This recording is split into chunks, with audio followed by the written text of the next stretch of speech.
Hey everyone, my name is Nicholas Repetto and I'm a composer and violinist based in Los Angeles. In this video, I put together a few tips when composing or arranging for strings. I hope you find them useful and that they help you in your musical journey. So without further ado, let's dive right in. Tip number 1. Get to know the members of the string family. The string family consists of violins, violas, cellos, and basses. And members of the string family are divided into even more specific categories like violin 1, violin 2, and then there's violas, cellos, and basses again. Let's take a look and listen at some of the members of the string family. This is the violin. It's the smallest member of the string family and it has a beautiful ability of carrying beautiful melodies across the string section. So the violin has 4 strings: G, D, A, E. It has a wide range from this G here, which is open, to maybe that G up there. You're not going to have a lot of melodies in this area because, as you can see from my hand, it gets kind of cramped up there, and you want to use this area sparingly. Now, the timbre of the violin can vary from what strings you're on. So lower string sounds a little darker.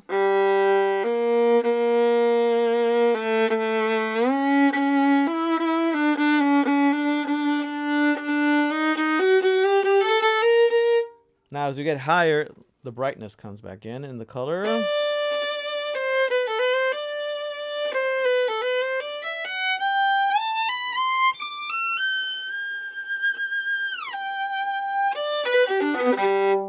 So it just depends on what you're playing and what color you want in terms of the palette of the strings. This is the viola. It's larger than the violin and resembles the cello because of the tuning below here. These viola strings are the same as the cello strings, but these are tuned an octave higher. The viola provides amazing support to inner lines. It can also carry melodies and provides a beautiful rich timbre in its lower register. Let's take a listen to what the viola sounds like. Now the viola has 4 strings, and the 4 strings are C, G, D, A. The lower register sounds very rich.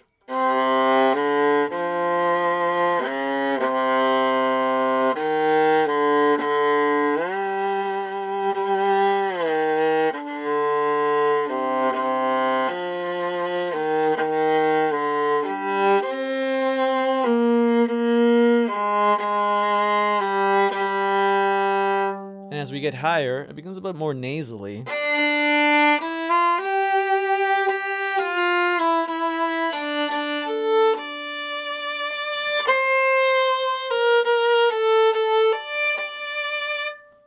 And the range of the viola is similar to the violin, where it can play open C to maybe around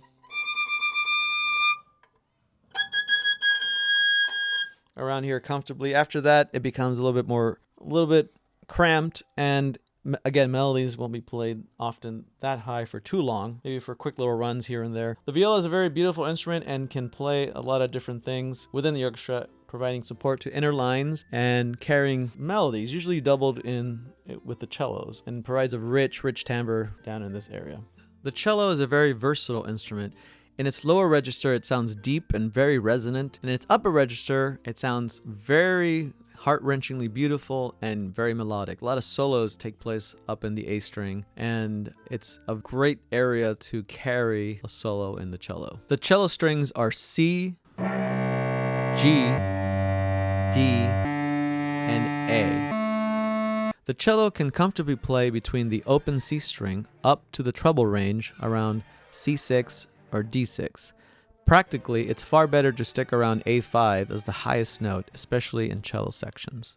If you're planning to write something for a cello soloist, then you can extend that range even further, and then you can consult the cello soloist to see what's comfortable and doable. But it's a good rule of thumb not to go over those areas for too long because, again, things get cramped and it can sound a little wonky. So just be careful when you're composing for the cello in that area. Now, the double bass provides the foundation in an orchestra, especially a string orchestra. It has very long and thick strings.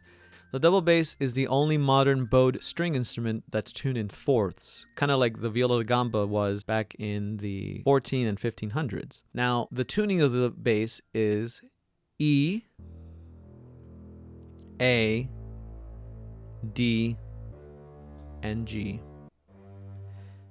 Now, the double bass can also go even lower to C1 with an extension on the very top. So sometimes you'll see the double basses have this, they have a long extension that can play notes as low as C1, which is extremely low. Tip number 2, use a variety of articulations. String players can play a variety of articulations. The bow strokes can be something very long, very short, or something in between. Some articulations are staccato, which is short, spiccato, which is bounced and short, tremolo, which is the Italian for trembling, ponticello, which is to play near the bridge, which creates a very cool and creepy sound, sul tasto, which means near the fingerboard for very quiet and soft passages,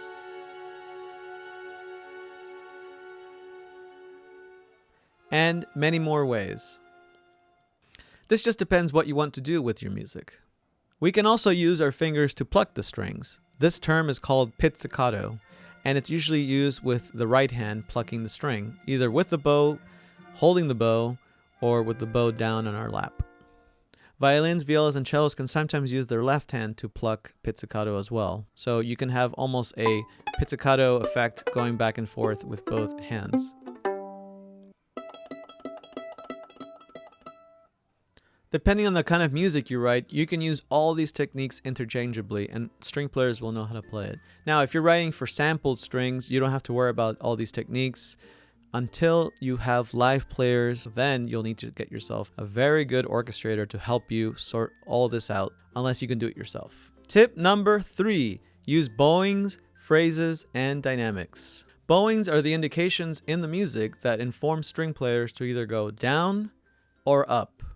We typically use bowings for uniform playing in a concert setting and to highlight the phrasing of the music. In the recording studio, we don't have to have uniform bowings because it's not a concert setting. No one's going to a concert hall to watch us.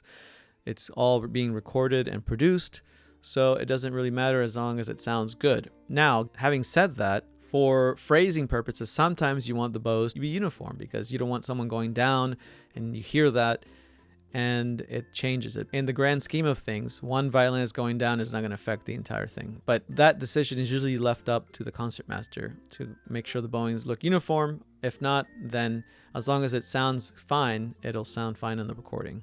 Most string players will know how to play it, either down or up, so don't worry about going insane about that. It's something that string players learn to do and can easily get the intent of your music just by looking at the part. String orchestras are capable of playing a wide dynamic range, so make sure you use a wide dynamic range in your music, especially for strings. They can play from niente, pianissimo, all the way up to fortissimo, which is 3 Fs. But when you notate that stuff, make sure that you don't go any lower than 3 Ps. Pianissimo is going to be negligible because they can only play as soft as their instrument allows. The same thing with fortissimo. So when you program your string libraries, make sure you utilize a lot of CC data, your mod wheel and your expression and volume to create basically what the strings can do in real life. That'll give you a more realistic sounding mock-up. Tip number 4, write idiomatically. Wait, what did you call me? No, not that kind. I mean write what's meant for the instrument in terms of what it can do. First violins traditionally play the melodic material, fast runs using scales and arpeggios. They can also play supporting roles along with the other members of the string family and symphony orchestra. They can also be assigned supportive roles within the string orchestra or symphony orchestra to support other sections of the orchestra as needed. Second violins usually play a supporting role rhythmically and harmonically within the string section, and sometimes within the symphony orchestra. They usually play the melody an octave lower with the first violins, or in unison with the first violins. It just depends on what's written and what they're needed for, but they're very versatile as well. Violas provide rhythmic and harmonic support and can do basically everything the second violins can do. Cellos provide foundational duties, rhythmically and harmonic support, but can also play a wide range of melodies in its low register all the way up to its high register. They especially shine when they are given solos that are usually on the A string. It's just a beautiful place to have a cello solo. The contrabasses or double basses are the foundation of the string family. They have thick strings that vibrate very, very slowly, and its timbre is very dark. The strings also take a bit to speak in real life, meaning that when you play them, it takes a bit of time from the sound to reach from where they are to the listener's ear. Modern music and creativity have evolved what we can do. It also helps to know what the strings traditionally can do to help you write in that style if you're first starting out. Tip number 5. Use keys for natural string resonance. What does that mean? Well, there's a good reason why the music of the Baroque classic period were written in keys that were very friendly to the strings. You'll see a lot of concertos for cello written in C major or C minor. Same thing with the classical period with Haydn. He wrote a concerto for the cello, which is in C major, a beautiful concerto. Then Vivaldi wrote all his concertos in keys friendly to the violin, like G, D, A, E, G minor, D minor, D major, A minor, so on and so forth. Why? Because those keys are very resonant and they have to do with the open strings. Yes, strings can also play in flat keys, but if you're going for resonance, then choose keys that are more aligned with the open strings. So for instance, in B flat major, D is shared among all the strings, and that could be the foundation for one of your pieces. Tip number 6. Good notation equals happy string players. When writing music for film, TV, or video games, and especially if it's going to be recorded with live string players at a session, make sure you have someone like a string player or an orchestrator or a copyist look over your part to make sure that things look in order for your session. Why? Because if there are errors, you're going to have a lot of string players raising their hands and asking you questions about it. In order to save time, you want to make sure that your parts and scores are practically perfect before you start recording, or even before you get to the session. So again, usually your orchestrator or copyist can help you with this. Some of the problems I've seen as a string player in some sessions have been seeing things like augmented seconds, where you have, like, for instance, a C to a D sharp when going up on a scale, and that looks unusually wacky for violin players or string players. Sometimes seeing it better written as C to E flat will make it better, especially for sight reading. Sight reading something will make it much faster for you if it's written correctly. Again, a well-trained orchestrator can help you with this, and a proofreader will help you with this before it gets to the stands of the players. And remember, we're sight reading all the music, especially in recording sessions, so making it super easy for us to follow will help you in the long run. So make sure that if you're hiring string players, that all your parts are great, so there are no questions asked. Also, make sure your parts have large time signatures and measure numbers to help your string players play their part. I remember playing in a session once at Capitol Records here in Los Angeles, and in the session there were no bar numbers, and some of the measures were missing time signatures. So we were like looking around and asked the conductor, and we were stumped as to why that happened. But we figured it out because of the note values, and we were able to play it fine. So in order to not annoy your string players, make sure everything is on the page where it should be, and you should be good to go. Tip number 7, writing footballs, but make them interesting.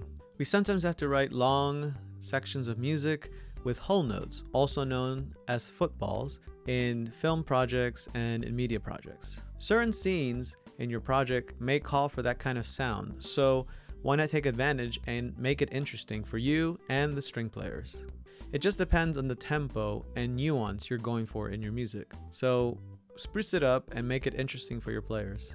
Use this opportunity to infuse a very cool harmonic language that will make the string players play even better.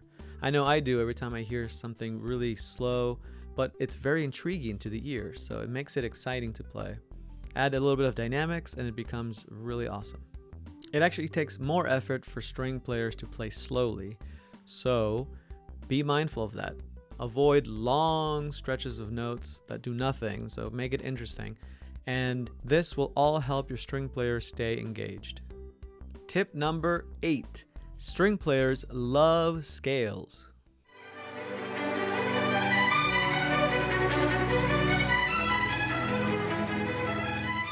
It's true. String players practice scales for hours.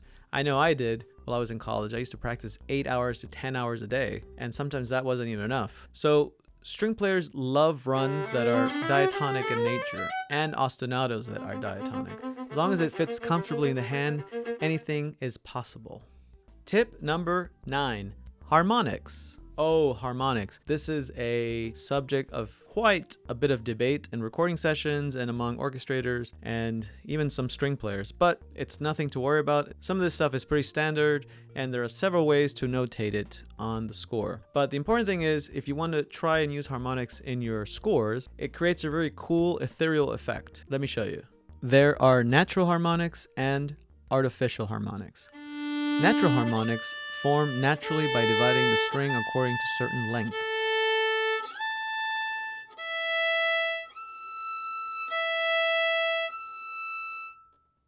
Artificial harmonics are created by pressing down the first finger of the left hand and then lightly touching the fourth finger of the left hand as well on the same string.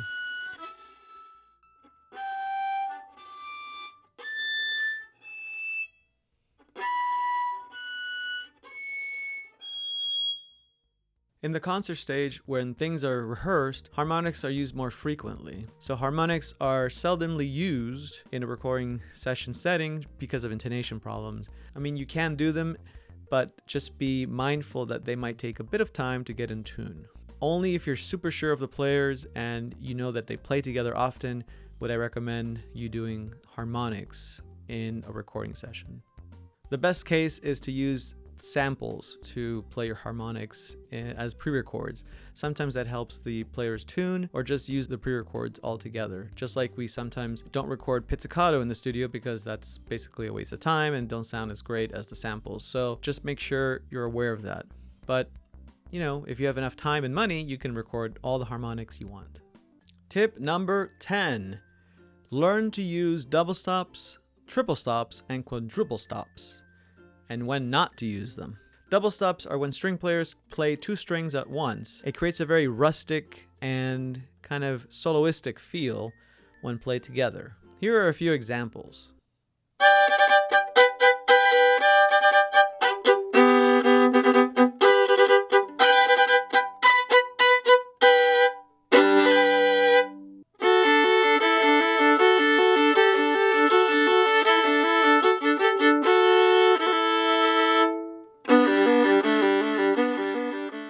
Now, double stops are the ones that we traditionally play, but we could also play triple stops, which is playing similar to what you just heard, but this time 3 strings at once. Just know that you won't have the sound of the 3 strings at the same time. You're going to have something broken up.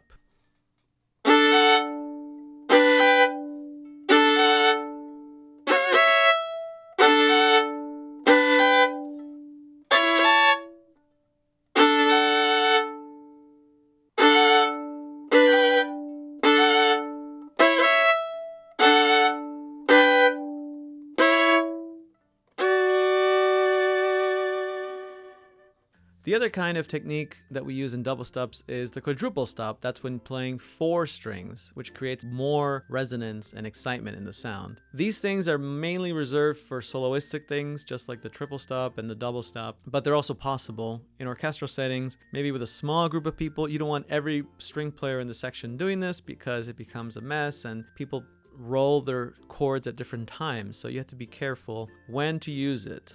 It's not a thing that you want to use too often. It's something stylistically, something that maybe will be left better for a soloist. So keep that in mind, because if string players see something in the music that resembles a double stop or a triple stop or a quadruple stop, most likely they're going to divide those notes. It'll be the same effect, just divided. Okay, there it is. These are the 10 tips that I recommend when writing or arranging for strings. Just remember, this is just a general overview of some of the things the strings can do and that you can use to your advantage when writing or composing or arranging for them. Thank you so much for watching this video. If you liked what you saw, you can click like and subscribe, ding the little bell to get notifications of when I'll be uploading more videos. I should be uploading more videos in the coming weeks, so like, subscribe, ding the bell, and let me know in the comments if you have any questions or need clarification about anything else. Thank you very much, and I'll see you all very soon. Bye-bye.